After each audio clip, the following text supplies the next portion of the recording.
ರೇಣುಕಾಸ್ವಾಮಿ ಕೊಲೆ ಪ್ರಕರಣದಲ್ಲಿ ಡಿ ಗ್ಯಾಂಗ್ಗೆ ಮತ್ತೆ 14 ದಿನ ಜೈಲು ವಾಸ ಫಿಕ್ಸ್ ಆಗಿದೆ.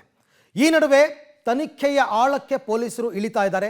ಹಲವಾರು ಹೊಸ ವಿಚಾರಗಳು ಗೊತ್ತಾಗ್ತಾ ಇದೆ. ಒಂದೊಂದು ದಿನವೂ ಕೂಡ ಒಂದೊಂದು ನಿಮಿಷವನ್ನು ಕೂಡ ವೇಸ್ಟ್ ಮಾಡದ ರೀತಿಯಲ್ಲಿ ತನಿಖೆಯನ್ನು ಮಾಡ್ತಾ ಇದ್ದಾರೆ. ಆದಷ್ಟು ಬೇಗ ಚಾರ್ಜ್ ಶೀಟ್ ಕೂಡ ಹಾಕಬೇಕು. ಹಾಗಾಗಿ ಈಗ ಹಲವಾರು ವಿಚಾರಗಳು ಅವರ ಗಮನಕ್ಕೆ ಬರ್ತಾ ಇದೆ. ಸಿಮ್ಗಳನ್ನು ಖರೀದಿ ಮಾಡೋದು ಕೂಡ ಗೊತ್ತಾಗಿದೆ.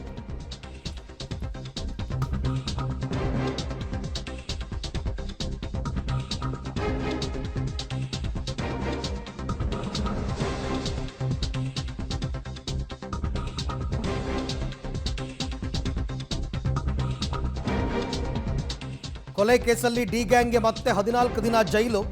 ರೇಣುಕಾ ಕೊಲೆ ಕೇಸಲ್ಲಿ ಇನ್ನಷ್ಟು ಆಳಕ್ಕೆ ಇಳಿದಿದ್ದಾರೆ ಪೊಲೀಸರು.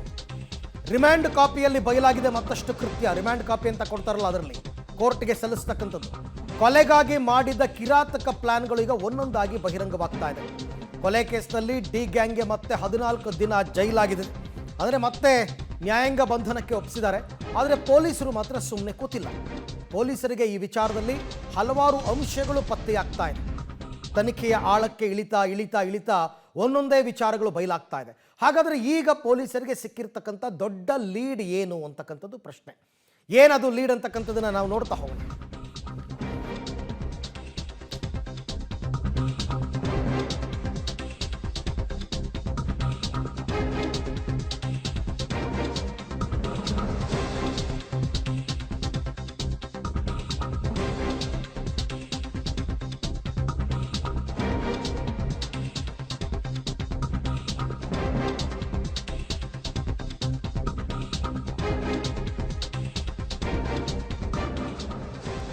ದರ್ಶನ್ ಗ್ಯಾಂಗ್ನಿಂದ ಒಟ್ಟು ಇಲ್ಲಿಯ ತನಕ ಪೊಲೀಸರು 84 ಲಕ್ಷ ರೂಪಾಯಿಯನ್ನು ವಶಪಡಿಸಿಕೊಂಡಿದ್ದಾರೆ.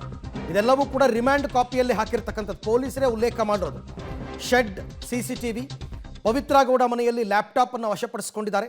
ಬೇರೆಯವರ ಹೆಸರಿನಲ್ಲಿ ಕೊಲೆ ಆರೋಪಿಗಳು ಸಿಮ್ ಖರೀದಿ ಮಾಡಿದಾರಂತೆ. ನೋಡಿ, ಇದು ವೆರಿ ಕ್ರಿಮಿನಲ್ ಥಾಟ್. ಇದು ಬೇರೆಯವರ ಹೆಸರಿನಲ್ಲಿ ಸಿಮ್ಮನ್ನು ಖರೀದಿ ಮಾಡೋದು. ಮೊಬೈಲ್ ರಿಟ್ರೀವ್ಗಾಗಿ ಈಗ ಹೈದರಾಬಾದ್ನ CFSLಗೆ ರವಾನೆ ಮಾಡಿದಾರಂತೆ. ಅದೆಲ್ಲವನ್ನ ಕೂಡ ಸೆಂಟ್ರಲ್ ಫಾರೆನ್ಸಿಕ್ ಲ್ಯಾಬೊರೇಟರಿ. ಸಿಮ್ ಅಸಲಿ ಮಾಲೀಕರಿಗೆ ಈಗ ನೋಟಿಸ್ ಕೊಡೋದಕ್ಕೆ ಪೊಲೀಸರು ಮುಂದಾಗಿದ್ದಾರೆ. ಇವರೇ ನಕಲಿ ಹೆಸರುಗಳನ್ನ ಕೊಟ್ಟು ತಗೊಂಡ್ರು. ಯಾಕೆಂದರೆ ಡಾಕ್ಯುಮೆಂಟ್ ಕೊಡಬೇಕಲ್ಲ, ಆಧಾರ್ ಕಾರ್ಡ್. ಸಿಮ್ ತೊಗೊಳೋದಕ್ಕೆ ಹೆಂಗೆ ಸಿಕ್ತು ಇವರೆಲ್ಲರಿಗೂ? ಅಥವಾ ಬೇರೆಯವ್ರ ಹೆಸರಲ್ಲಿ ಸಿಮ್ ತೊಗೊಂಡು ಇವ್ರಿಗೆ ಹೆಂಗೆ ಕೊಟ್ಟರು? ಹಾಗಾಗಿ ಆ ಸಿಮ್ನ ಒರಿಜಿನಲ್ ಮಾಲೀಕರು ಯಾರಿದ್ದಾರೆ ಅವ್ರುಗಳಿಗೂ ಕೂಡ ನೋಟಿಸ್ಸು. ನೋಡಿ, 6 ಆರೋಪಿಗಳಿಂದ 17ರ ಪೈಕಿ 6 ಆರೋಪಿಗಳಿಂದ ಬೇರೆಯವರ ಹೆಸರಿನಲ್ಲಿ ಹೊಸ ಸಿಮ್ ಖರೀದಿ ಆಗಿರೋದು ಗೊತ್ತಾಗಿದೆ. ಹೊಸ ಸಿಮ್ ಅದುವೇ, ಮೊದಲು ಯೂಸ್ ಮಾಡ್ತಾ ಇದ್ದಿದ್ದಲ್ಲ. ಪ್ರಕಾಶ್ ನಗರದ ಹೇಮಂತ್ ಹೆಸರಿನಲ್ಲಿ ದರ್ಶನ್ ಮತ್ತು ನಂದೀಶ್ ಸಿಮ್ಮನ್ನು ತಗೊಂಡಿದ್ದಾರೆ. ದರ್ಶನ್ ಕೂಡ ತಗೊಂಡಿದ್ದಾರೆ ನೋಡಿ ಸಿಮ್ಮು, ನಕಲಿ ಸಿಮ್ಮು. ಪ್ರಕಾಶ್ ನಗರದ ಹೇಮಂತ್ ಅನ್ನೋರ ಹೆಸರಿನಲ್ಲಿ ದರ್ಶನ್ ಮತ್ತು ನಂದೀಶ್ ಇಬ್ಬರು ಕೂಡ ಸಿಮ್ ಕಾರ್ಡ್ ಖರೀದಿ ಮಾಡಿದ್ದಾರೆ. ಇನ್ನು ಬಸವೇಶ್ವರ ನಗರದ ಮನೋಜ್ ಅನ್ನೋರ ಹೆಸರಿನಲ್ಲಿ ಪವಿತ್ರ ಗೌಡ, A1 ಆರೋಪಿ ಪವಿತ್ರ ಗೌಡ, ಅವ್ರು ಸಿಮ್ ಖರೀದಿ ಮಾಡಿದ್ದಾರೆ. ಒರಾಕಲ್ ಇಂಡಿಯಾ ಪ್ರೈವೇಟ್ ಲಿಮಿಟೆಡ್ ಹೆಸರಿನಲ್ಲಿ ಪ್ರದೂಷ್ ಸಿಮ್ ಖರೀದಿ ಮಾಡಿದಾನಂತೆ. ಒರಾಕಲ್ ಇಂಡಿಯಾ ಪ್ರೈವೇಟ್ ಲಿಮಿಟೆಡ್ ಹೆಸರಲ್ಲಿ. ಇನ್ನು ವೇಲು ಅನ್ನುವವರ ಹೆಸರಿನಲ್ಲಿ ಕಾರ್ತಿಕ್ ಸಿಮ್ ಖರೀದಿ ಮಾಡಿದ್ದಾನೆ, ವೇಲು ಅನ್ನೋರ ಹೆಸರಿನಲ್ಲಿ. ಹಾಗೆಯೇ ಪ್ರಜ್ಞಾ ಅನ್ನೋರ ಹೆಸರಿನಲ್ಲಿ ಕೇಶವಮೂರ್ತಿ ಕೂಡ ಸಿಮ್ ಖರೀದಿ ಮಾಡಿದ್ದಾರೆ. ಒಟ್ಟು 6 ಆರೋಪಿಗಳು, ದರ್ಶನ್ ಮತ್ತು ಪವಿತ್ರ ಗೌಡ ಸೇರಿದಂತೆ 6 ಜನ ಆರೋಪಿಗಳು ಸಿಮ್ ತಗೊಂಡಿದ್ದಾರೆ. ಯಾಕೆ ನೋಡಿ, ಬೇರೆಯವರ ಹೆಸರಿನಲ್ಲಿ ಸಿಮ್ ಖರೀದಿ ಮಾಡೋದೇ ಅಪರಾಧ. ನೀವು ಅದನ್ನು ಯಾತಕ್ಕಾದರೂ ಬಳಸ್ಕೊಳ್ಳಿ, ಬಟ್ ಅಪರಾಧ. ಬೇರೆಯವರ ಹೆಸರಿನಲ್ಲಿ ಸಿಮ್ ಖರೀದಿ ಮಾಡಬಾರ್ದು. ನಿಮ್ಮ ಡಾಕ್ಯುಮೆಂಟನ್ನು ಕೊಟ್ಟು ನಿಮ್ಮ ಹೆಸರಿನಲ್ಲಿ ಸಿಮ್ ಇರಬೇಕು. ನೀವು ಬೇರೆಯವರ ಹೆಸರಲ್ಲಿ ತಗೊಂಡಿದ್ದೀರಿ ಅಂತಂದರೆ ಅಲ್ಲೇನೋ ಅಪರಾಧ ಮಾಡೋದಕ್ಕೆ, ಅಲ್ಲೇನೋ ತಪ್ಪೆಸಗೋದಕ್ಕೆ ಸಿಮ್ ಖರೀದಿ ಮಾಡಿದ್ದೀರಾ ಅಂತ ಅರ್ಥ. ಈ ಬಗ್ಗೆ ಮತ್ತಷ್ಟು ಮಾಹಿತಿ ನನ್ನ ಕೊಲೀಗ್ ಉಮೇಶ್ ಅವರಿಂದ ಪಡ್ಕೊಂಬೋಣ. ಉಮೇಶ್, ಈಗ ಹೊಸದಾಗಿ ಪೊಲೀಸರು ಕೋರ್ಟ್ಗೆ ಸಲ್ಲಿಸಿರುವ ರಿಮ್ಯಾಂಡ್ ಕಾಪಿಯಲ್ಲಿ ಇವರ ತನಿಖೆಯಲ್ಲಿ ಹೊಸ ಅಂಶಗಳು ಏನೇನು ಉಲ್ಲೇಖ ಆಗಿದೆ?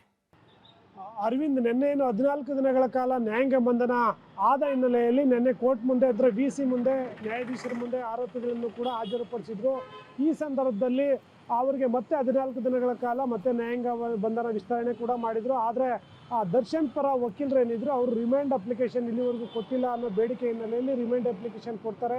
ರಿಮೈಂಡ್ ಅಪ್ಲಿಕೇಶನ್ ಕೊಟ್ಟಂಥ ವೇಳೆಯಲ್ಲಿ ಈ ಪ್ರಕರಣ ಸಂಬಂಧಪಟ್ಟ ಹಾಗೆ ಒಂದಷ್ಟು ಸ್ಫೋಟಕ ಅಂಶಗಳು ಕೂಡ ಪತ್ತೆಯಾಗಿರುವಂಥದ್ದು. ಈ ಪ್ರಕರಣದಲ್ಲಿ ಇಲ್ಲಿವರೆಗೂ 43 ಲಕ್ಷ ಮಾತ್ರ ರಿಕವರಿ ಆಗಿದೆ ಅನ್ನೋ ಮಾಹಿತಿ ಇತ್ತು. ಆದರೆ ನಿನ್ನೆ ಆ ಮಾಹಿತಿ ಪ್ರಕಾರ 84 ಲಕ್ಷ ಹಣ ರಿಕವರಿ ಮಾಡಿರೋದ್ರ ಬಗ್ಗೆ ಆ ರಿಮೈಂಡ್ ಅಪ್ಲಿಕೇಶನ್ ಮೆನ್ಷನ್ ಆಗಿರುವಂಥದ್ದು. ಅಷ್ಟೇ ಅಲ್ಲ, ಈ ಆರೋಪಿಗಳಿಂದ ಅದರಲ್ಲಿ ಪ್ರಮುಖವಾಗಿ ನಟ ದರ್ಶನ್ ಮತ್ತು ಪವಿತ್ರ ಗೌಡ ಸೇರಿದಂತೆ 6 ಜನ ಬೇರೆ ಬೇರೆ ಹೆಸರುಗಳಲ್ಲಿ ಸಿಮ್ ಖರೀದಿ ಮಾಡಿರುವಂಥದ್ದು ಕೂಡ ಬೆಳಕಿಗೆ ಬಂದಿರುವಂಥದ್ದು. ಹಾಗಾಗಿ 6 ಜನ ಸಿಮ್ ಖರೀದಿ ಮೊಬೈಲಲ್ಲಿ ಡಿಲೀಟ್ ಮಾಡಿದ್ದಾರೆ, ಅವನ್ನೆಲ್ಲ ಕೂಡ ರಿಟ್ರೀವ್ಗೆ ಕೂಡ ಕಳಿಸಿರುವಂಥದ್ದು. ಅದ್ರ ಜೊತೆಗೆ ದರ್ಶನ್ ಆಪ್ತ ಆಗಿರುವಂಥ ಎಸ್ ಸೂರ್ಯ ಆಗಿರ್ಬೋದು, ಪವಿತ್ರ ಗೌಡ ಗೆಳತಿ ಆಗಿರುವಂಥ ಸಮಂತ ಆಗಿರ್ಬೋದು, ಎಲ್ಲರಿಗೂ ಕೂಡ ಈಗ ನೋಟಿಸ್ ಕೊಡುವಂಥದ್ದು ಮತ್ತು ದರ್ಶನ್ ಮನೆಯಲ್ಲಿರುವಂಥ ಸಿಬ್ಬಂದಿಗಳ 3 ಕೂಡ ನೋಟಿಸ್ ಕೊಡುವಂಥದ್ದು. ಪಬ್ನಲ್ಲಿರುವಂಥ ಇತರೆ ಸಿಬ್ಬಂದಿಗಳು ಕೂಡ ನೋಟಿಸ್ ಕೊಟ್ಟು ಅವರ ಹೇಳಿಕೆಗಳನ್ನು ಕೂಡ ಪಡ್ಕೊಳ್ಳುವ ನಿಟ್ಟಿನಲ್ಲಿ ಅಧಿಕಾರಿಗಳು ಇವಾಗ ಮುಂದಾಗಿರುವಂಥದ್ದು. ಅವ್ರ ಹೇಳಿಕೆ ದಾಖಲು ಮಾಡಿಕೊಳ್ಳೋದ್ರ ಜೊತೆಗೆ 164 ಹೇಳಿಕೆ ಕೂಡ ದಾಖಲು ಮಾಡಿಕೊಂಡು ಈ ಪ್ರಕರಣದಲ್ಲಿ ಇವರನ್ನು ಪ್ರಮುಖ ಸಾಕ್ಷ್ಯಗಳನ್ನಾಗಿ ಪರಿಗಣನೆ ಮಾಡೋದಕ್ಕೆ ಪೊಲೀಸರು ನಿರ್ಧಾರ ಮಾಡಿರುವಂಥದ್ದು. ಮತ್ತು ಏನು ಸಿಮ್ ಖರೀದಿ ಮಾಡಿದ್ದಾರೆ, ಇದು ನಿಜಕ್ಕೂ ಘಟನೆ ಆಗಕ್ಕೆ ಮುಂಚೆ ಖರೀದಿ ಮಾಡಿದ್ದ ಅಥವಾ ನಂತರದಲ್ಲಿ ಖರೀದಿ ಮಾಡಿದ ಅನ್ನೋದ್ರ ಬಗ್ಗೆ ಕೂಡ ತನಿಖೆ ನಡೀತಾ ಇರುವಂಥದ್ದು. ಒಟ್ಟಿನಲ್ಲಿ ಈ ಪ್ರಕರಣದಲ್ಲಿ ಈಗಾಗಲೇ CCTV ಮತ್ತು ಲ್ಯಾಪ್ಟಾಪ್ಗಳು ಸೇರಿದಂತೆ ಎಲ್ಲವನ್ನೂ ಕೂಡ ಪೊಲೀಸರು ವಶಕ್ಕೆ ಪಡೆದು ಅವೆಲ್ಲ ಯಾವೆಲ್ಲ ಡಿಲೀಟ್ ಆಗಿದ್ದಾವೆ ಅಂಶಗಳು ಅವನ್ನೆಲ್ಲ ಕೂಡ ರಿಟ್ರೀವ್ ಮಾಡುವಂಥ ಕೆಲಸ ಮಾಡ್ತಾ ಇರುವಂಥದ್ದು. ರಿಟ್ರೀವ್ನಲ್ಲೂ ಕೂಡ ಇವರು ಕೊಲೆಗೆ ಏನೆಲ್ಲ ಪ್ಲ್ಯಾನ್ ಮಾಡಿದ್ರು ಅನ್ನೋದು ಒಂದೊಂದೇ ಅಂಶಗಳು ಕೂಡ ಈಗ ಬೆಳಕಿಗೆ ಬರ್ತಾ ಇರುವಂಥದ್ದು. ಅರವಿಂದ್, ಸೊ ಈ ಸಿಮ್ ಖರೀದಿ ಮಾಡಿರ್ತಕ್ಕಂಥ ಡೇಟ್ ಬಹಳ ಮುಖ್ಯ ಆಗುತ್ತೆ. ಈ ಕೊಲೆಯ ಆಸುಪಾಸಿನಲ್ಲೇ ಏನಾದರೂ ತಗೊಂಡಿದ್ದಾರಾ, ಬಹಳ ಇಂಪಾರ್ಟೆಂಟ್ ವಿಚಾರ. ಅದು ಕೂಡ ಗೊತ್ತಾಗುತ್ತೆ, ಡೇಟ್ ಆಫ್ ಪರ್ಚೇಸಿಂಗ್ ಯಾವಾಗ ಅಂತ ಗೊತ್ತಾಗುತ್ತೆ. ಎಲ್ಲವನ್ನ ಕೂಡ ಸೆಂಟ್ರಲ್ ಫೊರೆನ್ಸಿಕ್ ಲ್ಯಾಬೊರೇಟರಿ ಕಳಿಸ್ಕೊಟ್ಟಿದ್ದಾರೆ. ಪ್ರತಿಯೊಂದು ವಿಚಾರಗಳು ಕೂಡ ಬೆಳಕಿಗೆ ಬರುತ್ತೆ. ಇದೆಲ್ಲವೂ ಕೂಡ ರಿಮ್ಯಾಂಡ್ ಕಾಪಿಯಲ್ಲಿ ಪೊಲೀಸರು ಉಲ್ಲೇಖ ಮಾಡಿರ್ತಕ್ಕಂಥ ಅಂಶ. ಅಂದರೆ ನಮ್ಮ ತನಿಖೆಯಲ್ಲಿ ಎಲ್ಲಿ ತನಕ ಪ್ರೋಗ್ರೆಸ್ ಆಗಿದೆ ಅನ್ನೋದನ್ನು ಕೋರ್ಟ್ ಗಮನಕ್ಕೆ ತರುವಂತಹ ಕೆಲಸ ಅದು.